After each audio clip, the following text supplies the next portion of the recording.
तो legal reasoning की अगर मैं बात करूं तो कैसे उनको अपनी तैयारी शुरू करनी चाहिए, कहां से तैयारी शुरू करनी चाहिए, क्या स्ट्रैटेजी होनी चाहिए आपकी लीगल रीजनिंग की प्रिपरेशन की। तो लीगल रीजनिंग से आपके मोस्टली एप्लीकेशन बेस्ड क्वेश्चंस पूछे जाते हैं और वो दो तरह के टॉपिक से पूछे जाते हैं। अगर हम पिछले कुछ सालों से लीगल रीजनिंग का ट्रेंड देखें क्लैट एग्जामिनेशन में तो सिर्फ स्टैटिक लॉ से क्वेश्चन नहीं पूछे जाते। Hello my lovely students, a very warm welcome to today's session. I hope all of you are doing great and ready to begin with today's session, जहां आज हम एक बहुत ही इंपॉर्टेंट एस्पेक्ट डील करने वाले हैं कि जो भी बच्चे अभी क्लैट की तैयारी शुरू करने वाले हैं और इस साल क्लैट को फोकस कर रहे हैं, तो लीगल रीजनिंग की अगर मैं बात करूं तो कैसे उनको अपनी तैयारी शुरू करनी चाहिए, कहां से तैयारी शुरू करनी चाहिए, क्या स्ट्रैटेजी होनी चाहिए आपकी लीगल रीजनिंग की प्रिपरेशन की। आज के इस सेशन में हम वो सारी चीजें वन बाय वन डिटेल में डिस्कस करेंगे और ऐसे ही वीक बाय वीक हम आपके साथ ऐसे स्ट्रैटेजी वीडियो शेयर करेंगे जहां पर आप अप टू डेट रह सकते हैं, अपना परफॉर्मेंस कैसा चल रहा है, आपका प्रिपरेशन कैसा चल रहा है, उस पर एक चेक रख सकते हैं। तो सबसे पहले वीक 1 की अगर मैं स्ट्रैटेजी की बात करूं बेटा, तो सबसे पहले कोई भी अगर हम एग्जाम के लिए प्रिपेयर करते हैं तो सबसे पहले उसका एग्जाम पैटर्न देखते हैं, कौन कौन से सब्जेक्ट्स उस पेपर में पूछे जाते हैं हम वो देखते हैं। तो क्लैट की अगर मैं बात करूं 5 टॉपिक्स यहां पर पूछे जाते हैं, जिसमें लीगल रीजनिंग है, लॉजिकल रीजनिंग है, इंग्लिश है, करंट अफेयर्स है और क्वांटिटेटिव एप्टीट्यूड है। तो अगर मैं बात करूं बेटा लीगल रीजनिंग की, तो लीगल रीजनिंग से आपके मोस्टली एप्लीकेशन बेस्ड क्वेश्चंस पूछे जाते हैं और वो दो तरह के टॉपिक्स से पूछे जाते हैं। वो दो तरह के टॉपिक्स कौन से हैं? दो तरह के टॉपिक्स आपके रहने वाले हैं। एक तो है आपका स्टैटिक लॉ, जिसमें आपका constitution, criminal law, contract law, tort law, family law, international law, environment law, ये सारे मेजर चंक ऑफ टॉपिक्स वहां पर स्टैटिक लॉ का हिस्सा फॉर्म करते हैं। वहीं अगर मैं बात करूं दूसरी साइड पे आपकी लीगल अपडेट्स की, अगर हम पिछले कुछ सालों से लीगल रीजनिंग का ट्रेंड देखें क्लैट एग्जामिनेशन में, तो सिर्फ स्टैटिक लॉ से क्वेश्चन नहीं पूछे जाते कि वही कॉन्स्टिट्यूशन का फंडामेंटल राइट्स के क्वेश्चन आ गए या रिट्स का क्वेश्चन आ गया या फैमिली लॉ में मैरिज से रिलेटेड कोई पैसेज आ गया। नहीं, सिर्फ वहां तक सीमित नहीं है आप क्लैट। अब क्लैट को अगर आपको समझना है, क्लैट की लीगल रीजनिंग की आपको अच्छे से प्रिपरेशन करनी है, तो आपको मंथ वाइज, वीक वाइज जो लीगल अपडेट्स आ रही हैं उनसे भी अपने आप को अपडेटेड रहना पड़ेगा।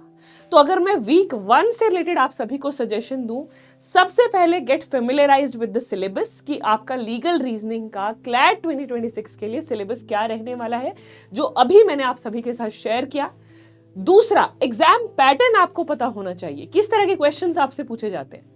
बेटा देखो, स्कूल में हम जो पेपर देते हैं वो आपके सब्जेक्टिव फॉर्म में होते हैं, जहां आपको क्वेश्चन मिलता है, आप उसका डिस्क्रिप्टिव आंसर्स लिखते हैं, बट क्लैट में ऐसा नहीं है। क्लैट में आपको एक पैसेज दिया जाएगा, उस पैसेज के बेस पर आपको एक पैसेज से रिलेटेड 5 से 6 क्वेश्चंस दिए जाएंगे। उस जो आपने टॉपिक को पढ़ा, पैसेज में जो टॉपिक पढ़ा, उसको अप्लाई करते हुए आपको क्वेश्चंस को आंसर करना है। तो ये आपका पेपर का फॉर्मेट रहने वाला है। अब करीब अगर मैं लीगल रीजनिंग की बात करूं, तो लीगल रीजनिंग में 32 से लेकर 36 क्वेश्चंस जनरली आपके क्लैट एग्जाम में आपको देखने को मिलते हैं। अब 32 to 36 is a major chunk. तो आपको हर तरीके से, आपको यूं नहीं सोचना है 32 में से मैं 25-26 कवर कर लूंगा, इनफ।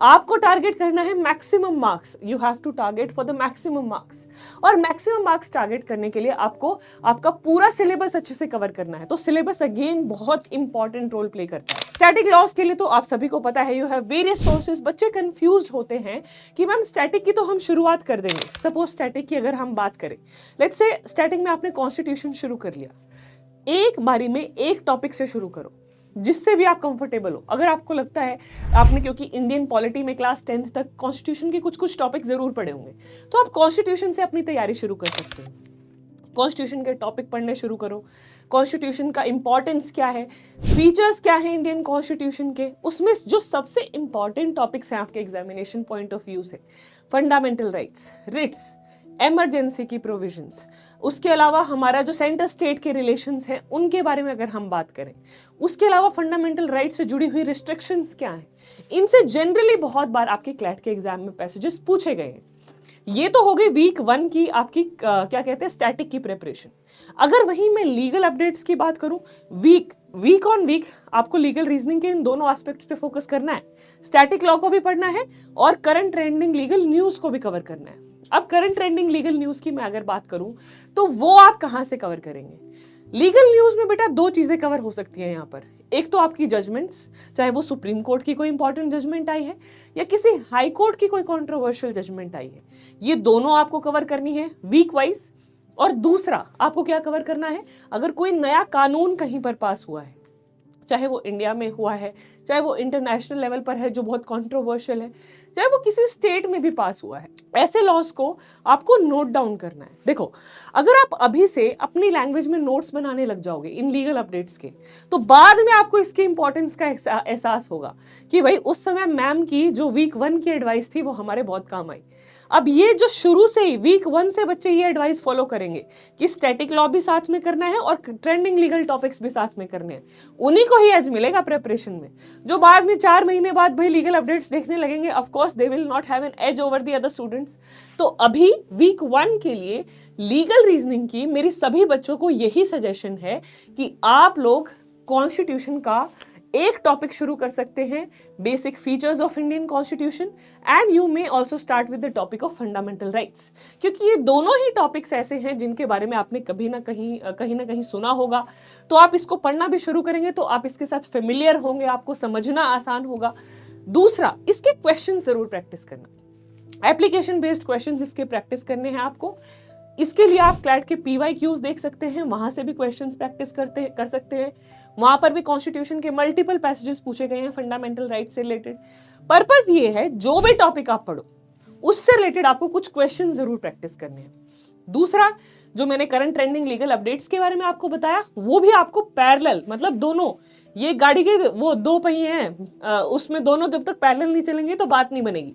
तो दोनों पहियों को आपको साथ साथ चलाना है, नहीं तो गाड़ी की स्पीड नहीं पकड़ेगी आपकी। तो static law as well as current trending legal updates, ये दोनों आपको साथ में करने हैं। आप इस चीज से शुरू कीजिए। इसके अलावा आपको कोई डाउट्स, आपको कोई कंफ्यूजन अराइज होता है, do let me know in the comment section. बाकी अगले वीक जब हम स्ट्रैटेजी डिस्कस करेंगे तो मैं आप लोगों से जरूर अपडेट लूंगी कि आप लोगों ने क्या करंट टॉपिक कौन कौन से कवर किए और आपने लीगल अपडेट्स में स्टैटिक लॉ में क्या क्या किया। ठीक है, इसके साथ एक और बहुत इंपॉर्टेंट टिप है बेटा, reading is very important for the CLAT examination, क्योंकि जो बच्चा जिसकी अच्छी रीडिंग स्पीड होगी वो टाइमली मैनर में पैसेज पढ़ लेगा और वो जल्दी से पैसेज के सारे क्वेश्चंस को आंसर भी कर पाएगा। तो मेरे सभी बच्चों को ये सजेशन है मोस्ट इंपॉर्टेंट, और सारी चीजें एक तरफ और रीडिंग स्पीड एक तरफ। रीडिंग स्पीड अच्छी होगी तो डेफिनेटली अच्छे से शांत मन से फोकस तरीके से आप क्वेश्चंस को सॉल्व कर पाओगे। तो अपनी रीडिंग स्पीड बढ़ाओ, उसके लिए न्यूज़पेपर रीडिंग करो, और न्यूज़पेपर रीडिंग के साथ साथ स्टैटिक और current legal updates, legal reasoning के आप साथ साथ कवर कीजिए। ठीक है जी। सो ये हो गई आपकी वीक 1 की स्ट्रैटेजी फॉर लीगल रीजनिंग। इसके अलावा कुछ और आप जानना चाहते हैं, do let me know in the comment section. So that's all about today's session. Thank you everyone. जल्दी मिलते हैं अगले सेशन में जहां हम और स्ट्रैटेजीज डिस्कस करेंगे for week 2। Till then bye bye, take care.